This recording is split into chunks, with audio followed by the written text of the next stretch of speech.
अवतार प्रज्ञावतार के रूप में इस धरती पर हो चुका है। प्रज्ञावतार की कथा को आज हम सभी सुने।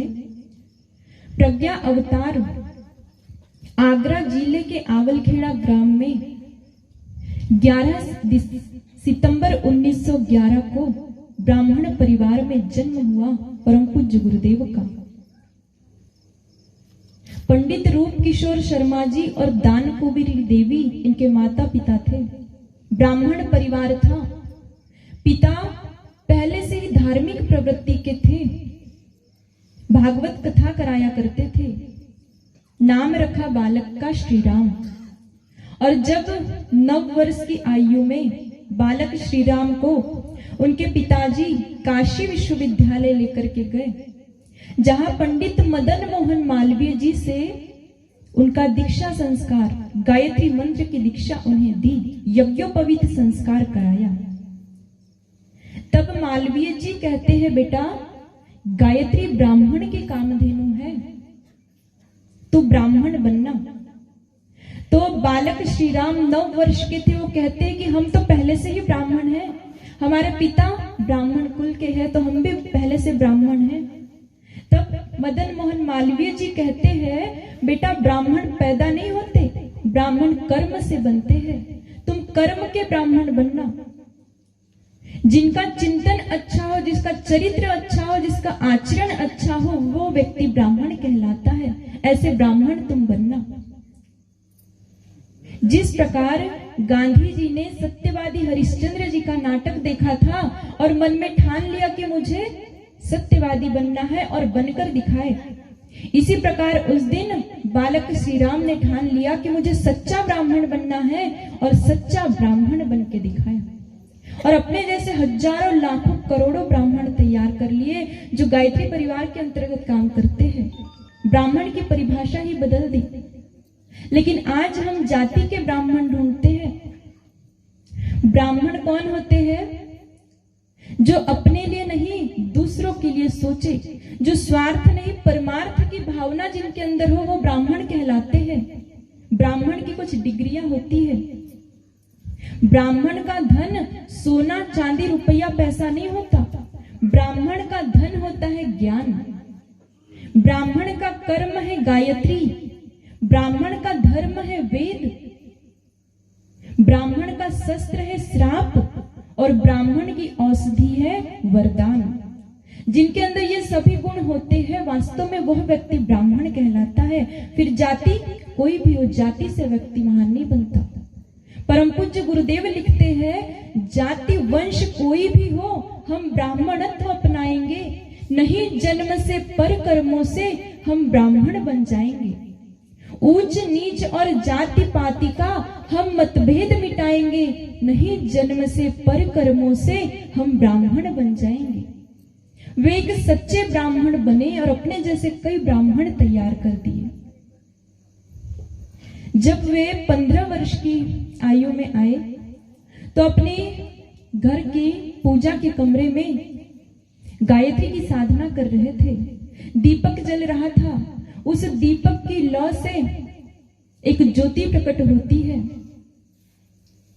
स्वामी सर्वेश्वरानंद जी, 800 वर्षीय सूक्ष्म शरीरधारी स्वामी सर्वेश्वरानंद जी, और वे बताते हैं, पूर्व जन्मों का बोध कराते हैं गुरुदेव को कि पूर्व जन्मों में तुमने क्या काम किए और इस जन्म में तुम्हें कौन से काम करना है।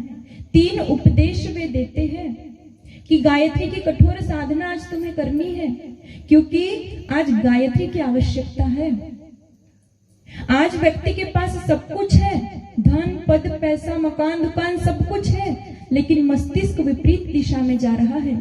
जो हमें सोचना चाहिए वो हम नहीं सोचते और जो नहीं सोचना चाहिए उस पर चिंतन चलता है। इसलिए आज गायत्री की आवश्यकता है। इसलिए उनके गुरु ने पहला उपदेश दिया, गायत्री की साधना करो, और दूसरा उपदेश दिया, लेखनी लिखो। आज आवश्यकता है सद्विचारों की। सद्विचारों को लिखो और जन जन तक फैलाओ। और हिमालय की यात्राएं, ये 3 उपदेश दिए, पूर्व जन्मों का बोध कराया। तब बालक श्री राम ने अपना संपूर्ण जीवन गुरु को समर्पित कर दिया। वो कहते हैं कि आज से मेरा मन आपका, मेरी बुद्धि आपकी, मेरा दिमाग आपका, सब कुछ आपका, अपना संपूर्ण जीवन गुरु को समर्पित कर दिया और गुरु के काम में लग गए। यदि हम गुरुदेव की साधना की बात करें तो साधना के क्षेत्र में इतनी अनंत साधना आज तक किसी ने नहीं की जितनी गुरुदेव करके गए। 24 वर्षों तक उनके जीवन के 24 वर्ष कठोर साधना में बीते। 24 वर्षों तक 24 लाख के 24 महापुरुष चरण गुरुदेव ने किए। संयमित जीवन जीते हुए किसी प्रकार का आहार उन्होंने नहीं लिया, केवल गाय के छाछ और जौ की रोटी को खा करके उन्होंने कठोर साधना की। इतनी अनंत साधना की कि आज भी उनकी साधना की शक्ति उनके शिष्यों के काम आती है। अनंत साधना करके गए गुरुदेव। और यदि हम उनकी लेखनी की बात करें तो इतना अनंत साहित्य उन्होंने लिखा। यदि हम वेदों को उठा करके देखते तो वेद बड़े कठिन थे, हम जैसे साधारण लोग वेदों को पढ़ नहीं सकते थे। गुरुदेव ने इस बात पर विचार किया तो उन्होंने सबसे पहले वेदों का सरल भाष्य किया, वेदों को सरल भाषा में लिखा, उपनिषदों का सरल भाष्य किया, पुराणों का भाष्य किया। और इतना ही नहीं, 3200 किताबों का लेखन किया परम पूज्य गुरुदेव ने। हम अपने जीवन में एक पुस्तक भी यदि पढ़े तो हमें आलस्य आने लगता है, लेकिन 3200 से अधिक किताबों का लेखन किया गुरुदेव ने। गायत्री महाविज्ञान जैसा ग्रंथ दिया गुरुदेव ने। अखंड ज्योति और न जाने कितने प्रकार की पत्रिकाएं गुरुदेव ने लिखी। और कथाओं की श्रेणी में, पुराणों की श्रेणी में पावन प्रज्ञा पुराण की रचना की। इतना अनंत साहित्य लिखा परम पूज्य गुरुदेव ने, अपने वजन से दुगुना साहित्य। गुरुदेव कहा करते थे कि आज हमारे हाथ में कोई अस्त्र शस्त्र नहीं है, क्योंकि जब जब इस धरती पर भगवान आए तो अस्त्र शस्त्र लेकर के आए। हम जानते हैं ना, जब भगवान राम रावण का अंत करने गए तो अस्त्र शस्त्रों के माध्यम से किया। जब भगवान कृष्ण ने असुरों का नाश किया तो उन्होंने भी अस्त्र शस्त्र का उपयोग किया। गुरुदेव क्या कहते हैं, आज हमारे हाथ में कोई अस्त्र शस्त्र नहीं है। गुरुदेव लिखते हैं, है नहीं तलवार अपने हाथ में तो क्या हुआ, हम कलम से ही करेंगे सिर फिरो के सिर कलम। और उनकी कलम ऐसी चली, उनकी लेखनी ऐसी चली कि हजारों लाखों करोड़ों लोगों के जीवन को बदल गई। यदि कोई व्यक्ति उनके जीवन के एक सूत्र को भी पढ़ ले, एक वाक्य पढ़ ले, तो उसका जीवन बदलता हुआ नजर आता है। इतना अनंत साहित्य लिखा परम पूज्य गुरुदेव ने। अपनी छोटी सी आयु में इतना अधिक श्रम किया उन्होंने, बहुत अधिक श्रम किया। एक समय दोपहर के समय, गर्मी का समय था, गुरुदेव लेखनी का काम कर रहे थे।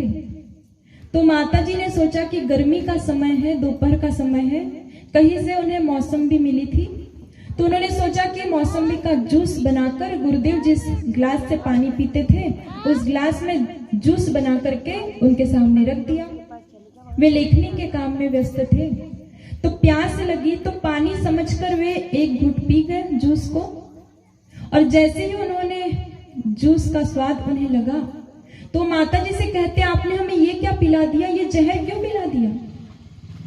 गुरुदेव कहते हैं, मेरे जो बच्चे हैं जो दिन रात काम कर रहे हैं, उनके जो छोटे छोटे बच्चे हैं, उनके लिए मैं दूध की व्यवस्था नहीं कर पा रहा हूँ और मैं ये जूस पीऊं तो मेरे जीवन पर धिक्कार है। गुरुदेव ने मुंह में उंगलियां डालकर उल्टी कर ली उस एक घुट जूस की, लेकिन उन्होंने नहीं पिया। इतना अधिक श्रम किया, इतना अधिक पसीना टपकाया परम पूज्य गुरुदेव ने। स्वतंत्रता की लड़ाई जब चल रही थी, गांधी जी स्वतंत्रता की लड़ाई लड़ रहे थे, उस समय गुरुदेव उनके कदम से कदम मिलाकर चले। कई बार जेल गए, कई बार जेल गए, अंग्रेजों के डंडे खाए। जब उनके हाथ में लग गई थी अंग्रेजों ने की मार, तो झंडा हाथ से गिरने नहीं दिया, मुंह में पकड़ लिया, लेकिन झंडे को उन्होंने गिरने नहीं दिया। इतनी अच्छी देशभक्ति थी परम पूज्य गुरुदेव की। और जब देश को स्वतंत्रता मिली तो गुरुदेव ने कहा कि देश आज स्वतंत्र हो चुका है, लेकिन मानसिक रूप से आज भी देश जकड़ा हुआ है। अंग्रेजों की बेड़ियों से तो देश आजाद हो गया, लेकिन मानसिक रूप से आज भी परतंत्र है। और मानसिक रूप से देश को स्वतंत्र कराने के लिए गुरुदेव ने गायत्री को घर घर पहुंचाना शुरू किया। स्वतंत्रता संग्राम सेनानी परम पूज्य गुरुदेव थे, ऋषि परंपरा के उद्धारक। जो यज्ञ हम यहाँ पर करते हैं, हमारी इतनी सामर्थ्य नहीं थी कि हम यज्ञ कर सके। ये तो ऋषियों की परंपरा थी जो लुप्त हो गई थी, लेकिन गुरुदेव ने ऋषियों की परंपरा को जागृत किया, आज हम सभी तक यज्ञों को पहुंचाया। परम पूज्य गुरुदेव ने युग निर्माण योजना के प्रणेता है परम पूज्य गुरुदेव। कितना बड़ा संकल्प है, युग निर्माण योजना। यदि हम एक गांव को बदलना चाहे तो हमारे लिए असंभव लगता है। एक गांव को नहीं, एक जिले को नहीं, एक राज्य को नहीं, एक देश को नहीं, पूरे विश्व को बदलने का सपना देखा है परम पूज्य गुरुदेव ने, और आज उनका सपना साकार होता हुआ दिखाई देता है। जो उद्घोष उन्होंने किया 21वीं सदी उज्जवल भविष्य, वो आज साकार होता हुआ दिखाई दे रहा है। दुनिया बदलती हुई नजर आती है। इतना अधिक काम परम पूज्य गुरुदेव ने किया। अपनी जमीन को बेचकर उन्होंने अपने गांव में हाई स्कूल बनाया, मथुरा में तपोभूमि की स्थापना की, और माता जी ने अपने जेवर बेचकर शांति कुंज का निर्माण किया। इस विराट गायत्री परिवार को बनाने में माता जी ने अहम भूमिका निभाई। कहते हैं गांव की बेटी यदि विवाह के बाद शहर जाती है तो उसे बहुत अधिक समस्याएं नहीं आती, जो भी समस्या आती है वो हैंडल कर लेती है। लेकिन यदि शहर की बेटी यदि विवाह के बाद गांव आती है तो उसे पग पग पर कठिनाइयों का सामना करना पड़ता है। परम पूज्य गुरुदेव आवलखेड़ा ग्राम के थे और माताजी आगरा जिले की थी, लेकिन विवाह के बाद माताजी आवलखेड़ा गांव में जाती है और जो भी उन्हें समस्याएं आती है उन सभी का सामना करते हुए बहुत अधिक सहयोग करती है इस मिशन के लिए। अपने जेवर दे दिए उन्होंने शांति कुंज के निर्माण के लिए। इस मिशन को इतना बड़ा ये जो हमें मिशन दिखाई देता है, इस मिशन को सींचा है अपने ममत्व से, अपनी स्नेह से, अपने प्रेम से माताजी ने। इतनी अधिक आत्मीयता थी उनके पास, इतनी अधिक आत्मीयता थी। गुरुदेव ने 1 रुपए भी युग निर्माण योजना में किसी से मांगा नहीं। उस समय गुरुदेव के समय जुगल किशोर बिड़ला जी जो करोड़पति लोगों में से एक कहे जाते थे, तो वे गुरुदेव के पास पहुंचे 11 करोड़ रुपए लेकर उस समय, गुरुदेव के समय, और गुरुदेव से कहने लगे आप इन रुपयों का माँ गायत्री का बहुत सुंदर मंदिर बनाइए, सोने चांदी हीरे जवाहरातों का बहुत सुंदर, दुनिया में कहीं न हो ऐसा मंदिर बनाइए। उस समय गुरुदेव तपोभूमि में थे, तो वे कहते हैं बिड़ला जी आप मेरे साथ चलिए, हम जरा टहल के आते हैं। और 1 किलोमीटर तक टहलने के लिए वे निकले। गुरुदेव उनसे कहते हैं आप चलते हुए ऐसे लोगों को गिनना जो दुखी है, निर्धन है, जिनके शरीर पर कपड़े नहीं है, जो भूखे हैं, प्यासे हैं, ऐसे लोगों की आप गिनती करना। 1 किलोमीटर तक वे गए और बिरला जी ने ऐसे 100 लोगों को गिना। तो गुरुदेव उनसे कहते हैं बिरला जी आप 11 करोड़ का गायत्री का मंदिर बनाना चाहते हो, आप बहुत अच्छा सुंदर मंदिर बना लोगे, गायत्री माता को उसमें बिठा दोगे, लेकिन दरवाजे पर यदि व्यक्ति भूखा प्यासा बैठा रहेगा तो अंदर बैठी गायत्री माता को संतुष्टि होगी क्या? अंदर बैठी गायत्री माता को संतोष मिलेगा? गुरुदेव ने उनके पैसे ठुकरा दिए। गुरुदेव कहते हैं ये पैसों की आवश्यकता मुझे नहीं है, आप इन पैसों से स्कूल खोलिए, अस्पताल खोलिए, अनाथालय खोलिए, वृद्धाश्रम खोलिए। व्यक्ति व्यक्ति में भगवान को देखकर उनकी सेवा में इन रुपयों को लगाइए।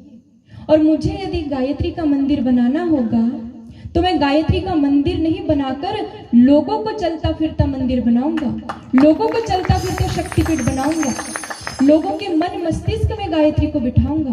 और भाई और बहनों, आज हम देखते हैं कि गुरुदेव ने प्रत्येक व्यक्ति के हृदय में, मन मस्तिष्क में गायत्री को बिठा दिया। आज पूरा विश्व गायत्रीमय होते जा रहा है। इतना अधिक काम परम पूज्य गुरुदेव ने किया। इतना अधिक, बहुत छोटी सी आयु में उन्होंने कितना अधिक काम करके चले गए। बहुत छोटी सी आयु में इतना अधिक प्रेम था उनके पास कि कोई व्यक्ति यदि उनसे एक बार मिल लेता तो उनका ही होकर के रह जाता था। इतना विराट संगठन यदि वो बना पाए तो प्रेम के बल पर, स्नेह के बल पर। एक समय शांति कुंज के वरिष्ठ कार्यकर्ता A.K. दत्ता जी, वे शांति कुंज में समर्पित कार्यकर्ता थे। लेकिन जब वे पहली बार गुरुदेव से मिलने गए, उस समय गुरुदेव तपोभूमि में थे, तो उनसे मिलने के लिए पहुंचे पहली बार। तो गुरुदेव थोड़ा जल्दी में थे, उन्हें कहीं बाहर जाना था कार्यक्रम में। तो दत्ता जी उन्हें प्रणाम करते हैं। गुरुदेव कहते हैं आप रुकिए, भोजन करके जाना, मुझे थोड़ा बाहर जाना है, आप भोजन करके जाना।